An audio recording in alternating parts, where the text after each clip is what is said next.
এ পর্যায়ে যে প্রশ্নটি আমি দেখতে পাচ্ছি সেটি হলো, এক ভাই লিখেছেন, কয়েকদিন পর বাবা হতে যাচ্ছে ইনশাআল্লাহ, নবজাতকের অভ্যর্থনায় আমার করণীয় কি? সদ্যজাত সন্তানের প্রতি বাবা মায়ের উপর কি কি হক রয়েছে? প্রিয় দর্শক, আপনার প্রশ্নের উত্তর হলো, নবজাতকের প্রতি আপনার কর্তব্যের অংশ হিসাবে নবজাতকের জন্মের পর তার উদ্দেশ্যে একটু দোয়া নিবেদন করবেন। নবী করিম সাল্লাল্লাহু আলাইহি ওয়াসাল্লাম হাসান এবং হুসাইন রাদিয়াল্লাহু তাআলা আনহুমার জন্মের পর দোয়া করেছিলেন, ওয়াইদুকুমা বিকালিমাতিল্লাহি তাম্মা মিন শাররি কুল্লি শাইতানিন হাম্মা মিন কুল্লি আইনিন লাম্মা। অর্থাৎ তারা দুজনেই যমজ ভাই ছিলেন। নবীজি তাদের জন্য দোয়া করেছেন এবং বলেছেন যে তোমাদের উভয়কে আল্লাহর কাছে আশ্রয় প্রার্থনা করি তোমাদের জন্য শয়তান থেকে এবং মানুষের বদনজর থেকে। তো এভাবে আপনার সন্তানের জন্য আপনি দোয়া করবেন, শয়তান থেকে আল্লাহ যেন তাকে নিরাপদে রাখেন, পানাহ দেন। কারণ এই পৃথিবীতে তাকে জাহান্নামে নেওয়ার জন্য শয়তানের বহু আয়োজন আছে, সেখান থেকে সে যেন হেফাজতে থাকে, যেন জন্মের পরপরই আল্লাহর কাছে দোয়া নিবেদন করে রাখতে হয়।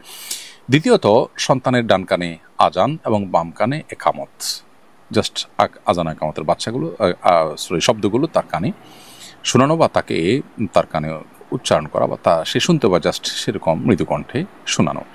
তৃতীয়ত, তাহনিক করা, অর্থাৎ কোনো নেককার মুত্তাকি পরহেজগার মানুষকে দিয়ে, সেরকম কাউকে না পাওয়া গেলে নিজেরা করতে পারেন, একটু খেজুর মুখে চিবিয়ে এর যে ভেজা অংশ সেটা বাচ্চার মুখে লাগাই দেওয়া, সেজন্য একটু চুষতে পারে, অথবা একটু মধু মুখে লাগিয়ে তার মুখে দেওয়া বিসমিল্লাহ বলে, এটাকে তাহনিক বলা হয়। নেককার মুত্তাকি পরহেজগার মানুষকে দিয়ে এটা করানো যেতে পারে।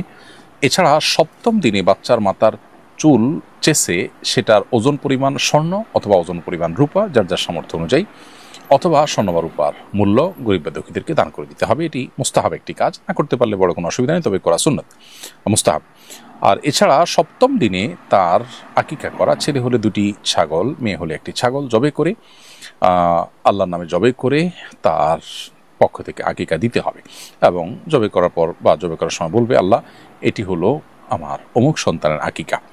তার আগে তার জন্য সুন্দর একটা নাম নির্বাচন করতে হবে। সে নাম নির্বাচন করার ক্ষেত্রে শরিয়ার যে নীতিমালা আছে সেগুলো লক্ষ্য করে তার মুসলিম আইডেন্টিটি প্রকাশ পায় সেরকম নাম রাখার চেষ্টা করতে হবে। আজকাল অনেকে আমরা আনকমন নাম রাখতে গিয়ে মুসলিম আইডেন্টিটির বাইরে চলে যায় এবং এমন সব নাম রাখি সন্তানদের যে নামগুলো দেখে তাদের আসলে মুসলিম কি অমুসলিম বোঝার কোনো উপায় থাকে না। পৃথিবীতে পশ্চিমারা যাদের ধর্মকর্ম একেবারে হারিয়ে গেছে, তারা পর্যন্ত তাদের সন্তানদের নামকরণ করার ক্ষেত্রে ধর্মীয় আইডেন্টিটিকে এখনও মাথায় রাখে।